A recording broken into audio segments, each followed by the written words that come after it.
The phone wouldn't stop buzzing. 10 missed calls in 4 minutes. Mom, Dad, Sophie all taking turns like it was a fire drill.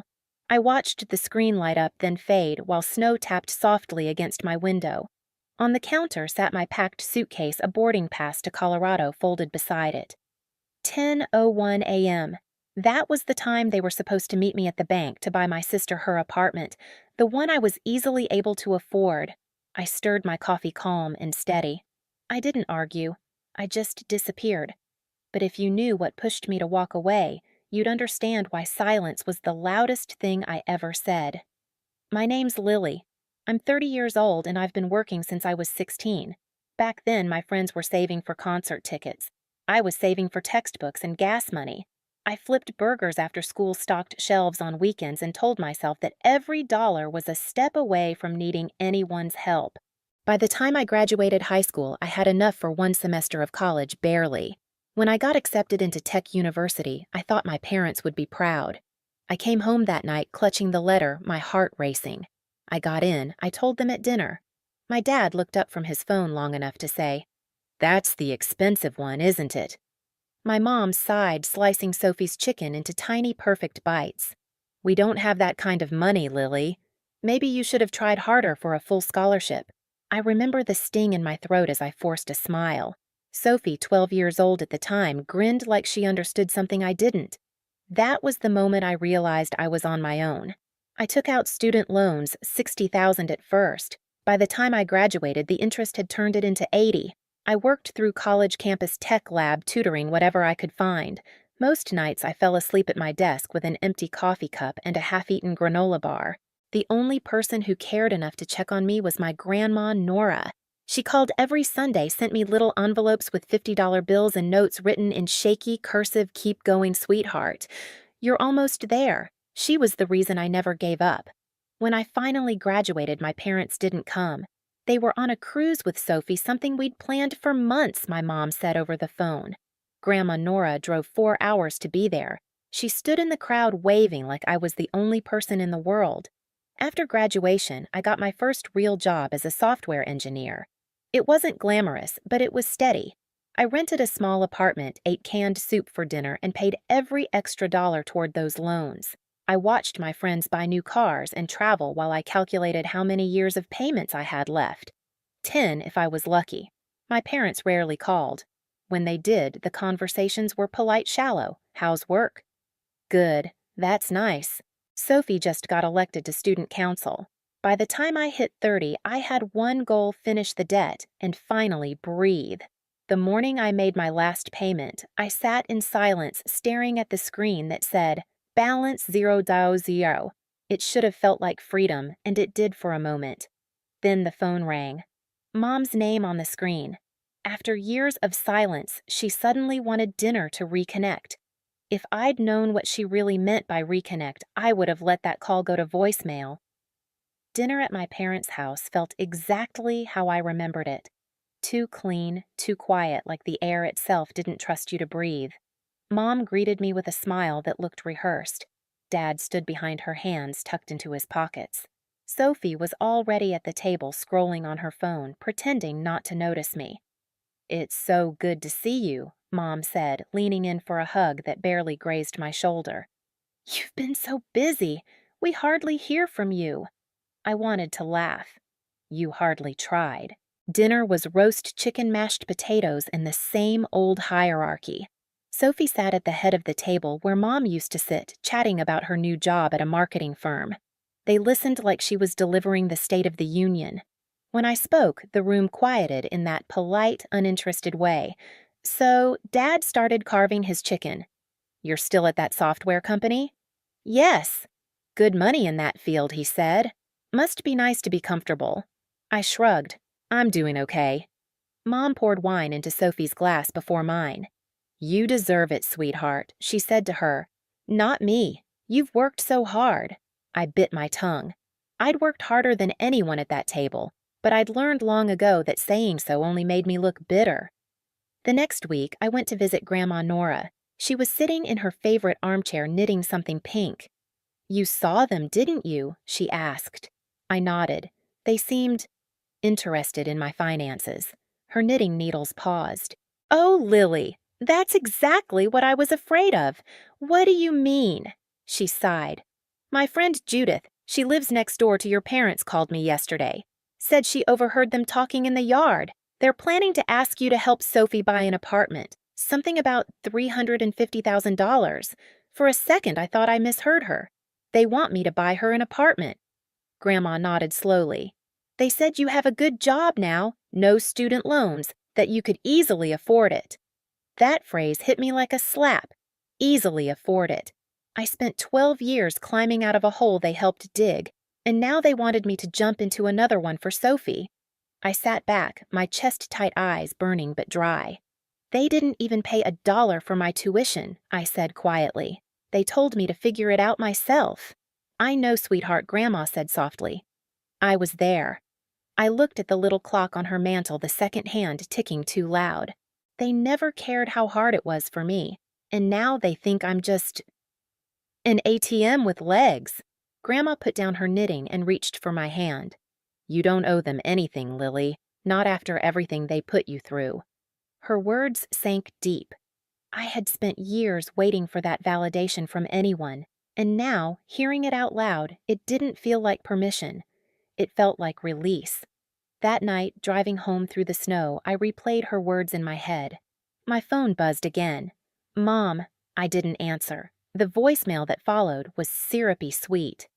Dinner again next week. We'd love to catch up. I pulled over, staring at the glowing screen, and something inside me shifted. All my life I'd been taught that silence meant weakness, that not responding made me small. But sitting there, engine humming, snow drifting across the windshield, I realized something else. Sometimes silence is a strategy. They were planning their move, and for the first time, so was I.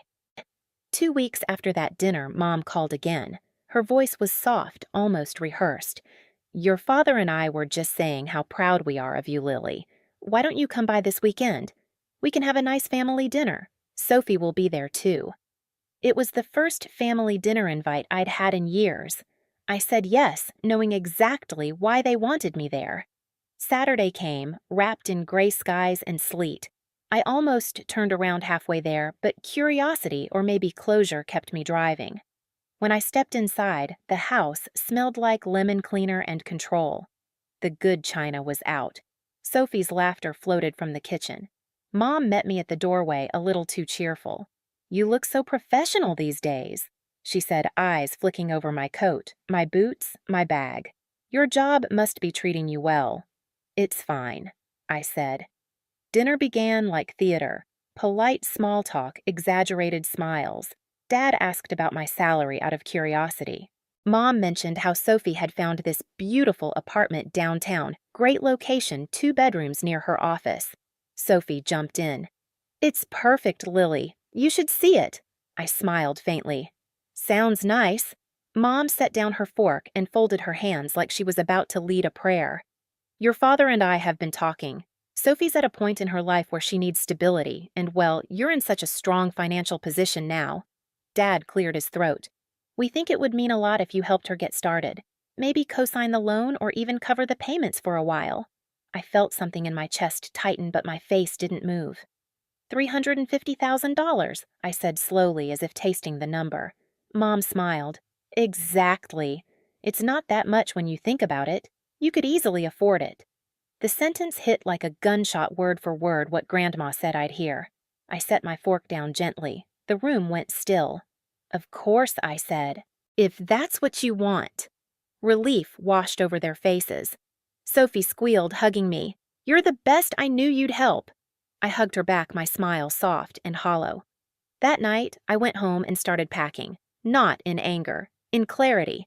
I pulled out my laptop and typed a short email to my boss, Eric. You mentioned the Colorado branch might be expanding.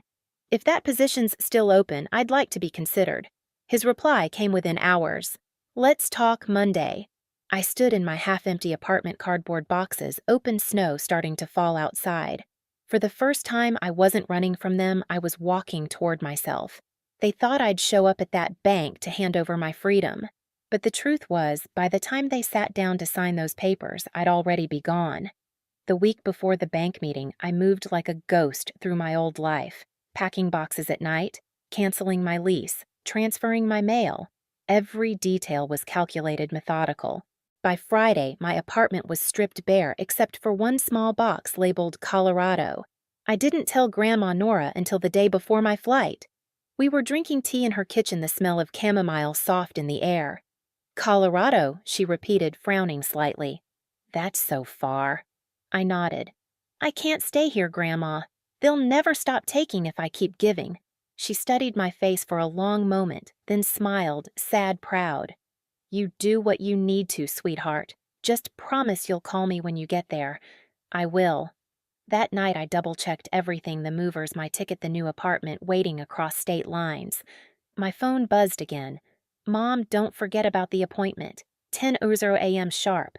I stared at the message until it blurred. Then I powered the phone off. Monday came gray and cold. The movers loaded my furniture while I cleaned the last streaks off the windows. When the door finally shut behind me, it felt like exhaling after years underwater. I turned in my keys, rolled my suitcase down the hall, and didn't look back. By Tuesday morning, I was standing in my new office in Colorado, different skyline, same snow. My boss Eric gave me a tour of the building, introduced me to the team, and said, "You'll fit right in here." I smiled.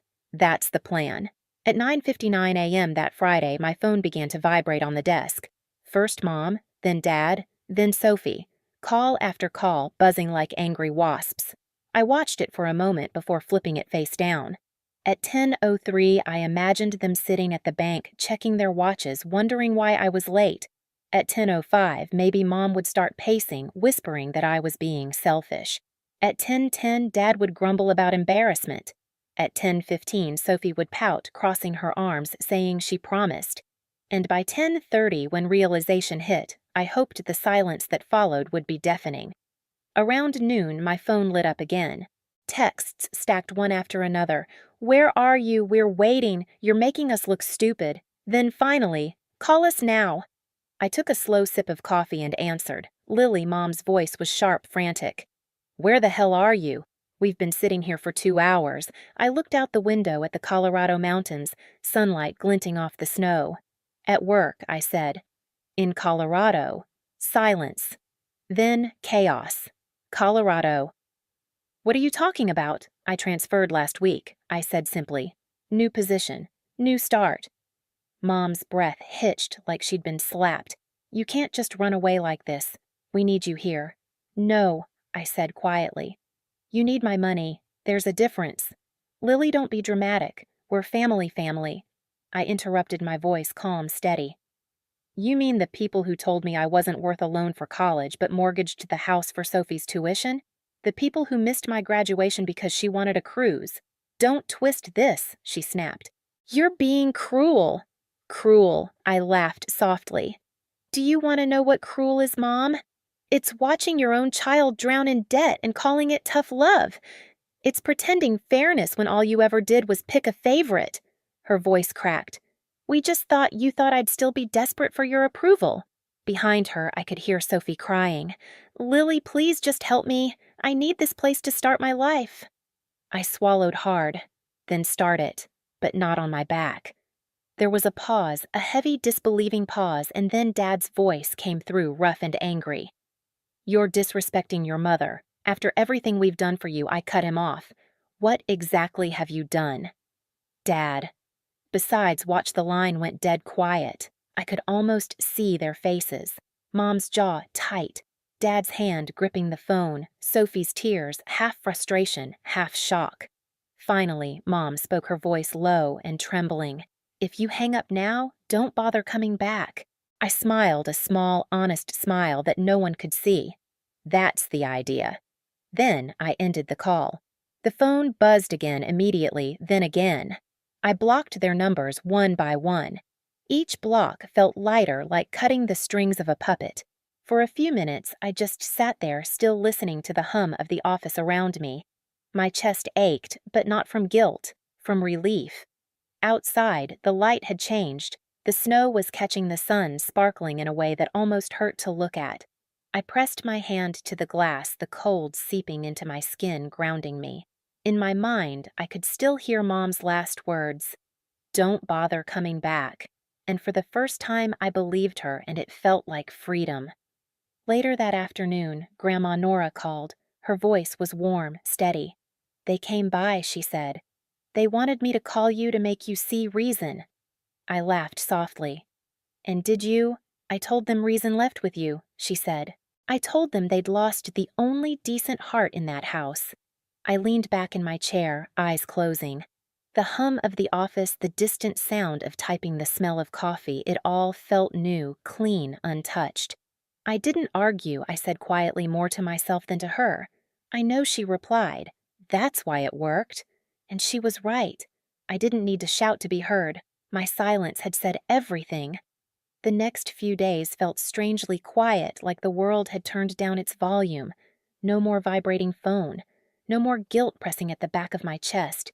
Just silence. And for once, it didn't feel empty. It felt earned.